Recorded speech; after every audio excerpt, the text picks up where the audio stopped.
Ah, claro. ¿Cuántas veces en 32 años de su experiencia ha visto un paciente de cáncer de papilari y también muere?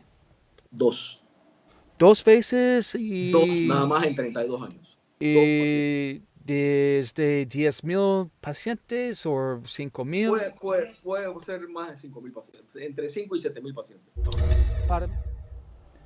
Hola, bienvenidos. Soy Philip James con Dr. Tiroides y estás escuchando algo de Dr. Jorge Calvo. Y él está explicando que gente que tiene cáncer de tiroides papillary no va a morir. Hay mucho más para escuchar sobre este tema. Con eso, Dr. Calvo, bienvenidos. Por favor, si puede compartir un poco más sobre usted. Ok, mi nombre es Jorge Calvo Ponce. Yo trabajo en el hospital de la Caja del Seguro Social, el hospital universitario, que es el hospital más grande de la República de Panamá en cuanto a atención y enseñanza. Tenemos programas de residencia y subespecialidades, de especialidades y subespecialidades, y trabajo también a nivel privado en una de las 4 clínicas más grandes de Panamá, que se llama Clínica San Fernando. La experiencia mía te puedo decir que tengo 32 años de ser especialista cirujano. Hice la residencia en Panamá, 4 años de residencia, 2 años de internado y un año de Research Fellow en Delaware. Y pues además de eso, soy miembro pues de la Asociación Nacional de Cirugía y soy miembro del Colegio Americano de Cirujanos, del American College of Surgeons. Gracias, Dr. Cabo, y gracias por estar acá. Bienvenidos. Gracias. Y es un placer para tener usted acá para hablar más sobre el cáncer de tiroides. Ok. Uh-huh. Ese es uno de mis temas favoritos, vamos a decir expertise, es lo que más me estoy dedicando últimamente. Así que con mucho gusto puedo atender tus inquietudes o tus preguntas. Sí. Okay. Dr. Cabo, entonces el tema de hoy es la vida después de cáncer de tiroides, pero no solo cáncer de tiroides, la cirugía. Entonces, Ajá. ¿cómo? La pregunta de muchos de sus pacientes es, antes de cirugía, Uh-huh. ¿cómo va mi vida después de cirugía? Bueno, si la cirugía, la opinión mía de la cirugía de tiroides es que tiene que ser hecha por una persona que sea experta, que conozca bien el tema, que conozca bien la anatomía. Y una cirugía de tiroides es una cirugía que tiene muchos puntos y es muy delicada. Pero una cirugía de tiroides bien hecha, el paciente se puede reincorporar prácticamente a su vida normal eh, 10 días después de la cirugía. Yo he tenido pacientes ejecutivos, banqueros, etcétera, profesores, que a los 15 días después de una cirugía de tiroides por cáncer están en sus puestos de trabajo perfectamente bien. La vida es normal. Es más, tengo una paciente ahora mismo de 32 años que operé hace año y medio. En el fondo era una enfermedad benigna, pero le salieron 2 focos de papilar de tiroides en ambos lóbulos. Fue a yodo radiactivo. Es más, me vino con la nueva noticia hace 3 días de que estaba embarazada. O sea, Hmm. la vida sigue después que sea un estadio temprano, y las probabilidades del paciente de una sobrevida adecuada, la vida es normal.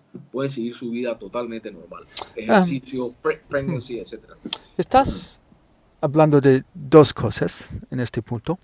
Uno de sus pacientes que son profesores y ellos necesitan su voz mucho. Uh-huh, uh-huh, uh-huh. Hablamos Sí. un poco sobre la voz y cirugía de tiroides. Uh-huh. Sí.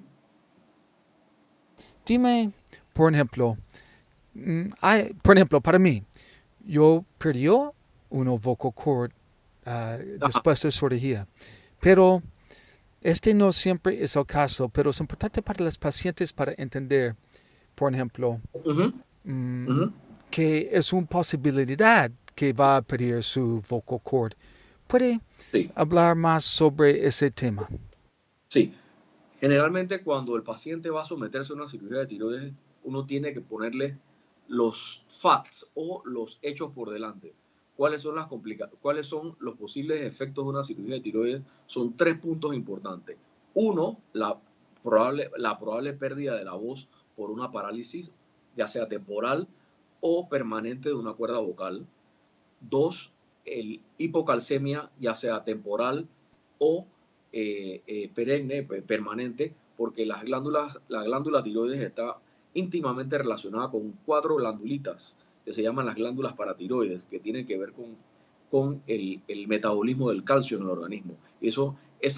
Esa hipocalcemia permanente, por ejemplo, en una cirugía radical, pierde el paciente 2 glándulas más o menos, 1 o 2 glándulas, puede que en el postoperatorio el calcio no sea a un nivel normal, entonces le va a dar síntomas como calambres y una serie de cosas. Y el otro punto importante es el sangrado transoperatorio o postoperatorio. Para todas esas cosas hay técnicas especializadas para evitar al máximo las complicaciones.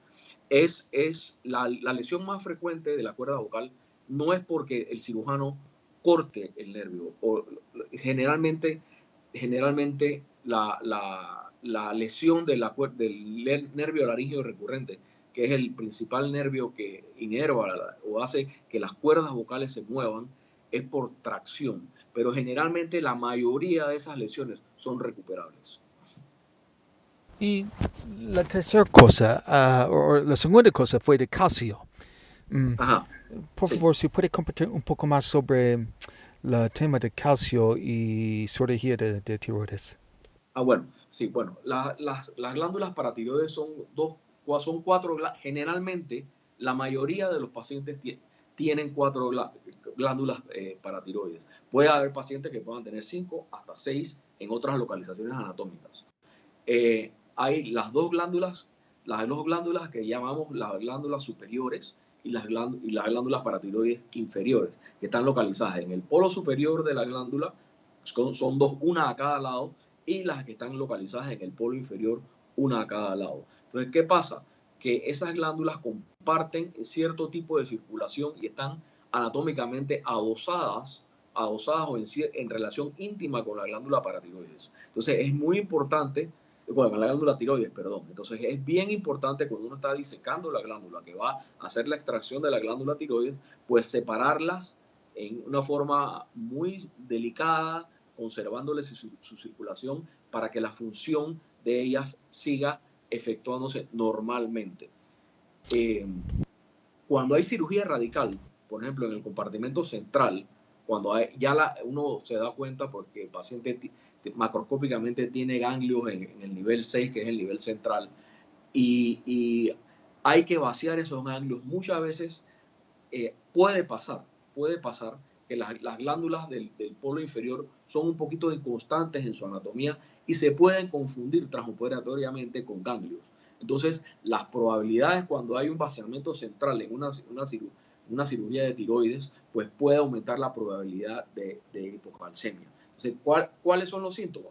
Los síntomas es que el calcio sérico que se mide va a bajar por debajo de 8, generalmente, que se considera hipocalcemia.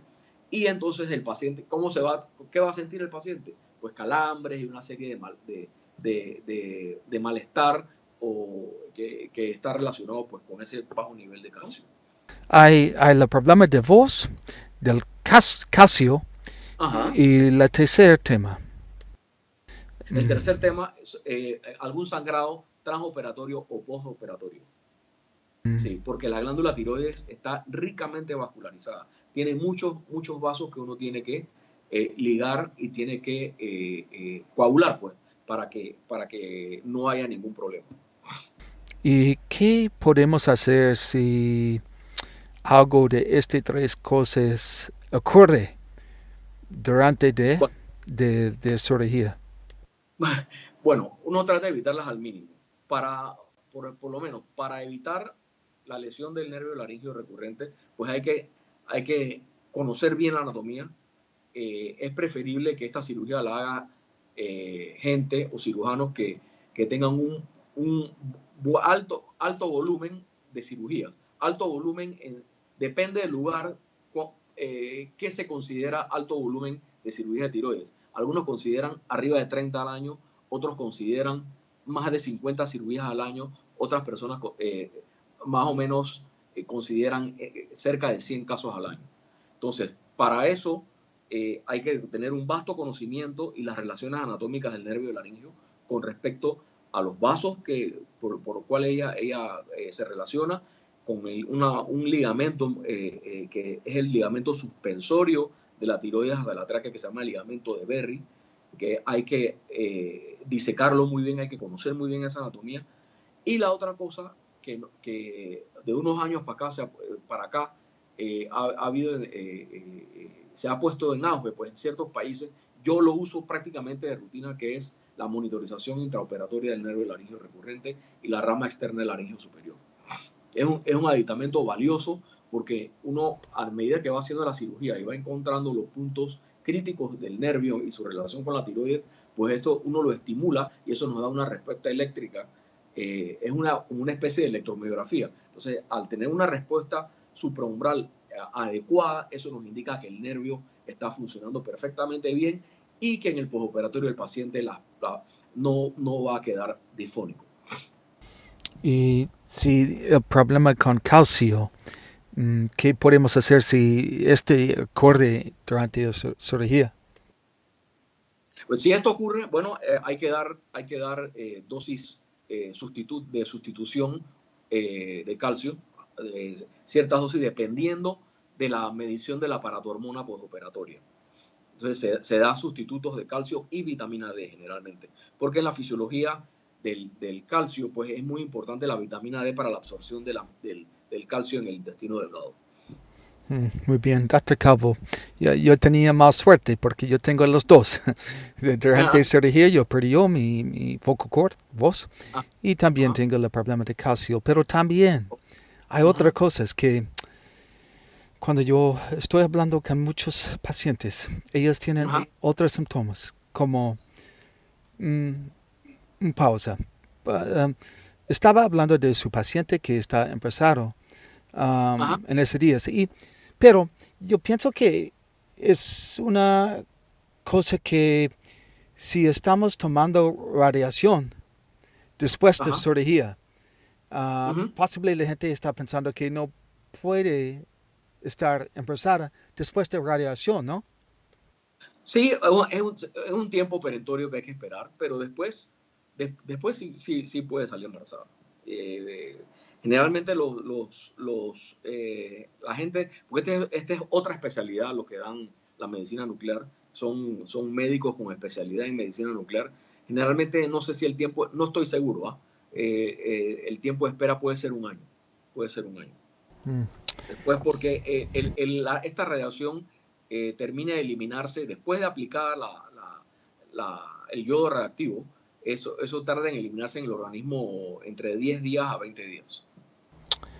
Y Dr. Calvo, durante su experiencia de muchos años y el tratamiento de muchos pacientes con el problema de cáncer de tiroides y cirugía, hay algunas cosas que están en un libro, un reporte de como el problema de voz o calcio, pero hay otras cosas que no están, posiblemente están en un libro, pero no mucho, que usted sabe de su experiencia, que posiblemente piensa que es importante para los pacientes saber. Por ejemplo, yo sé, después de cirugía, no estoy completamente como antes de mi mente, no es muy claro, es como brain fog.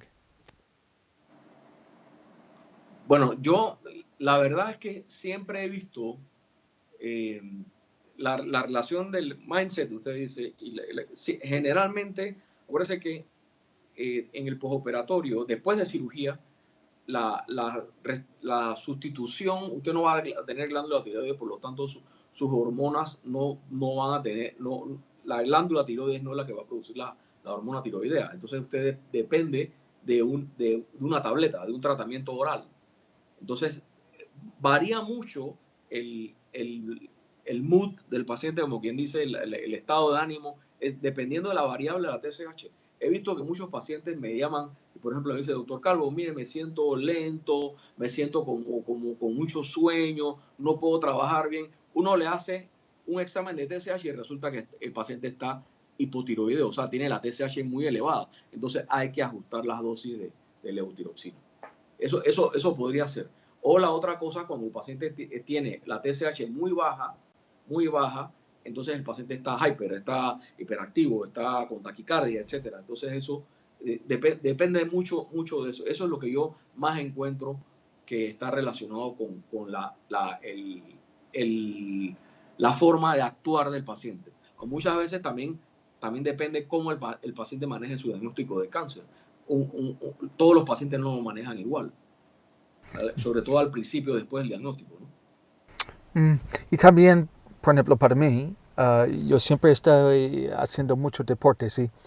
Claro. El tema de peso es como, no puedo perder peso como antes. Claro. Bueno, yo no encuentro una relación así directa. Ya le digo, los problemas que yo he encontrado más, sobre todo con retención de aumento de peso, incluso hasta depresión, está directamente relacionado con los niveles de TSH. Ahora, acuérdense que también, por más que uno haga ejercicios, entre más edad tenemos, más difícil es perder peso. Para mí, yo siempre he practicado deportes y yo corro, hago jogging y siempre me mantenía con cierto peso, pero a medida que tenemos más edad, pues es más difícil regular eso, ¿no? Y antes de cirugía, cuando tiene un paciente que tiene cáncer de tiroides y desde día 1, cuando sabe, tiene, um, Ajá. ¿qué es el susto número 1 para este paciente? El número uno, enfrentarse a la cirugía y que vaya a poder hablar después de cirugía. Esa es la preocupación que he encontrado más frecuente. Todos me preguntan, doctor, ¿y después de la cirugía voy a poder hablar? Es casi el 100% de los pacientes me hacen esa pregunta. Y otra pregunta. Um, ¿Cuántas veces has visto un paciente que morir de papillary thyroid cancer? ¿Cuántas veces? Varias veces. Sí, pero ¿desde cuántos años? ¿25 No. años? Bueno, eh, hace muchos años tuve una paciente, pero que era de otro colega que lo operó inicialmente y a mí me tocó operarle las recurrencias. Y esa paciente, pues, en un momento, ese por la historia natural del papilar, puede que un paciente cuando tenga múltiples recurrencias coexista después en una de esas recurrencias focos de papilar con además con el cáncer más temido de la tiroides que se llama el cáncer anaplásico, que la mortalidad es altísima y eso puede pasar. He visto en 32 años 2 casos así. Y Uno recientemente. entonces, ¿cuántos en ese años de 32 años, cuántos pacientes había para usted en este tiempo de papillary? No te podría hacer las cifras exactas, pero sí recuerdo que en mis primeros años como especialista y cuando me entrené, el diagnóstico de papilar no se hacía con la frecuencia que se hace ahora. ¿Por qué? Por métodos de pesquisa, hay mejores estudios de imágenes preoperatorias, la gente está más consciente de esto y ahora se están viendo cánceres mucho más tempranos que antes. Esto sigue siendo, en la prevalencia de la enfermedad tiroidea, sigue siendo la enfermedad benigna. E incluso en Estados Unidos, el cáncer de tiroides sigue siendo entre 2 y 5% de la totalidad de todos los cánceres. O sea que no es un cáncer, si tú sumas todos los cánceres de los diferentes órganos, no es un cáncer tan frecuente. Pero sí ahora se hace más diagnósticos y está relacionado con muchas cosas, y lo estamos viendo cada día. Yo por lo menos toda la semana estoy operando cáncer de tiroides. Y a veces hay un paciente que tiene cáncer de tiroides, pero ¿No se hacen una cirugía? Ujú. Puede pasar.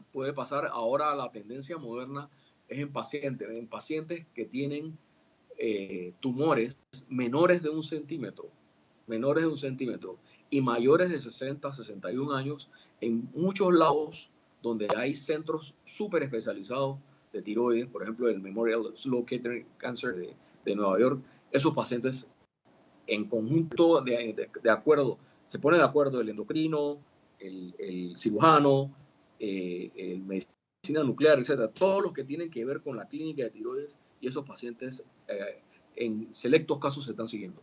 No necesariamente se están operando los pacientes con cáncer de tiroides menores, con tumores menores de un centímetro. Mm. Siempre y cuando en los estudios de imágenes no haya imágenes de ganglio, que no haya puntos multifocales del nódulo en otro lóbulo, etc. O sea, que tumor único, menores de un centímetro, sí puede haber la posibilidad de no cirugía inmediatamente.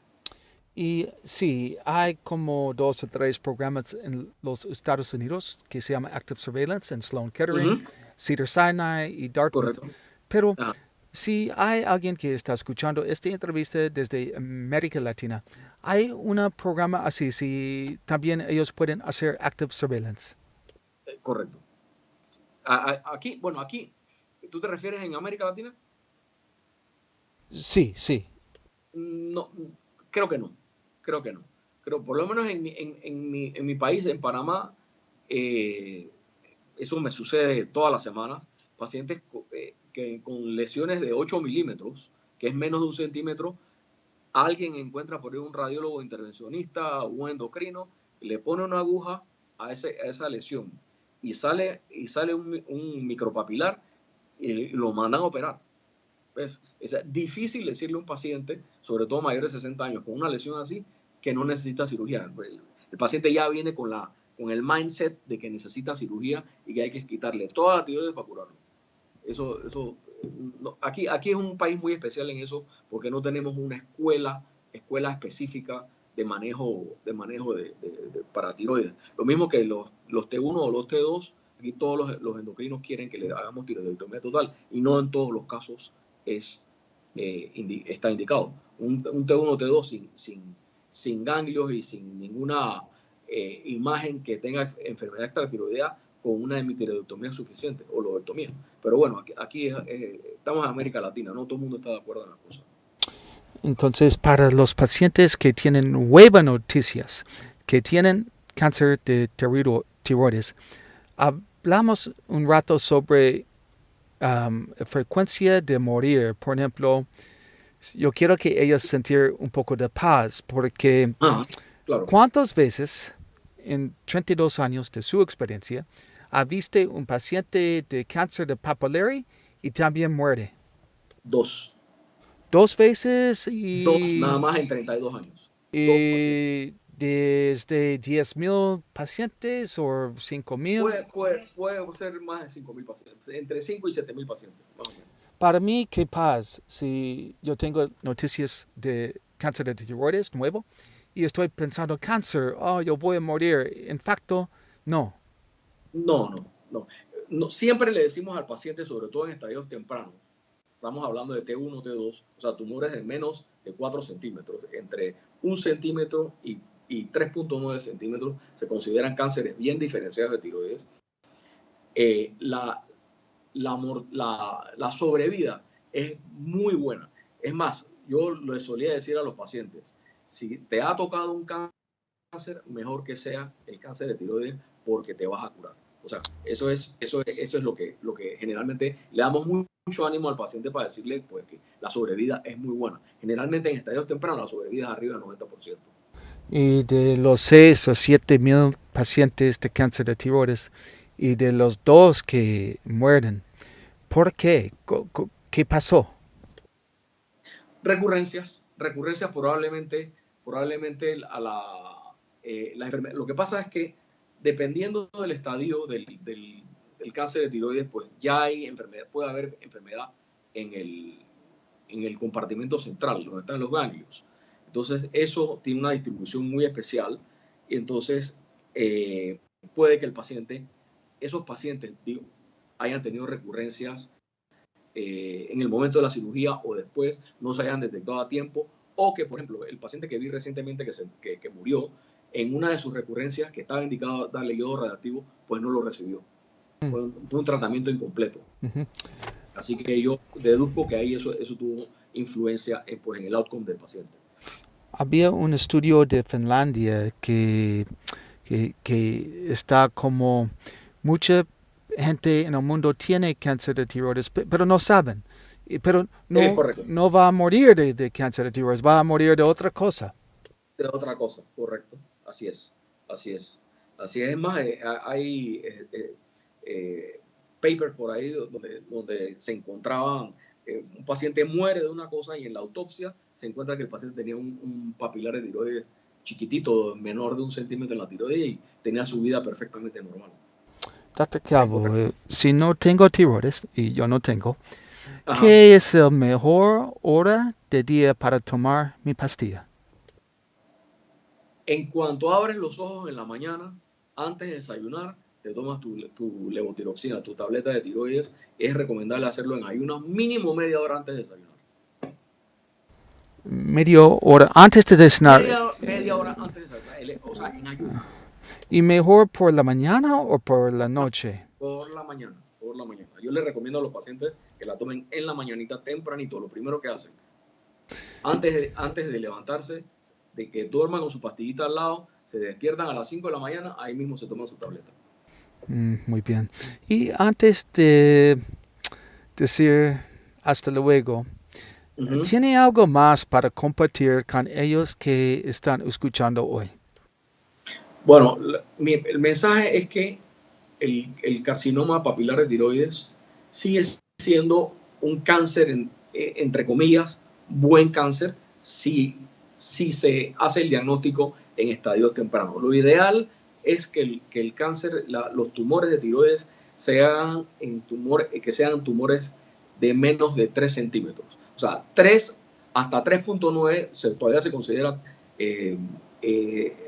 T2, o sea, estadios tempranos bien diferenciados, pero lo ideal es que tengan menos de 3 centímetros y la cirugía en manos expertas pues puede tener complicaciones, pero tiene un mínimo de complicaciones. Y la sobrevida sigue siendo en estadios tempranos excelente. Este es el fin de la entrevista con Dr. Jorge Calvo. Gracias por estar acá hoy y si quieres más información sobre este tema, puedes visitar la página web doctiroides.com.